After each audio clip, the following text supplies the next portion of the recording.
Before there were spotlights and roaring crowds, before timers tracked fractions of a second, there were just 3 barrels, a borrowed horse, and a woman who was not supposed to win.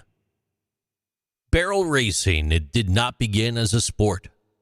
In the 1920s and 30s, women in rodeo were often seen, but not heard. Their presence was decorative, exhibition riders in long skirts, showcasing poise rather than performance. While the men roped and rodeoed, the women waved and rode in circles.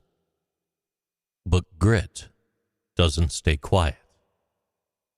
By the late 1930s, the women started changing the pattern, literally. They rode figure eights and straight lines searching for a challenge. Then came the cloverleaf, 3 barrels arranged in a triangle. They run in a tight arc with speed, grace, precision. This was not officially sanctioned, but it was electrifying. In 1948, 38 women from Texas, New Mexico, and Oklahoma decided that they were not going to wait for permission. They formed the Girls Rodeo Association, or GRA. That year alone, they hosted 60 sanctioned events and launched the first rule book written by and for female competitors. Their aim was clear: not to be included, but to build their own place in the sport. The GRA eventually became the Women's Professional Rodeo Association, the WPRA, in 1981. And through grit and grassroots organizing, barrel racing moved from exhibition to main event. Still, progress was slow. In 1955, the GRA negotiated a deal with the Professional Rodeo Cowboys Association, the PRCA, and it was to allow women to compete in barrel racing at sanctioned rodeos. But it was not until 1968 that the sport appeared in the National Finals Rodeo, the crown jewel of competitive rodeo. And even then, the prize money was a fraction of what men earned. It took another 30 years until 1998 for that to change.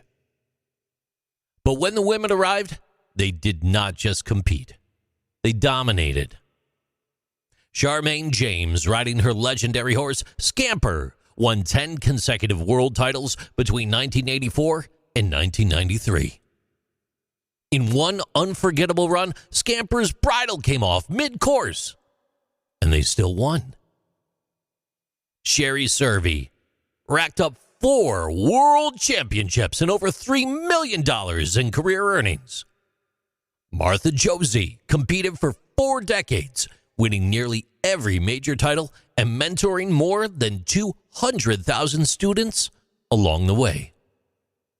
And the arena itself became a science of inches and seconds. 3 barrels, 90 feet between the first 2, 105 feet to the back barrel, 60 feet from the start line to the first turn. Riders sprint in. They circle each barrel in a tight loop, and then they race home, all in under 15 seconds. Knock a barrel? Add 5 seconds. In a pro run, that's the difference between a championship and a handshake. But beyond the numbers is the meaning. Barrel racing is the story of women who weren't given a start, so they went out and made one. They drew their own course in the dirt, circled each obstacle with speed and precision, and never asked for permission. They just kept turning. A very special thank you goes out to Maxine from Ripon, California, for inspiring today's episode. These are Interesting Things with JC.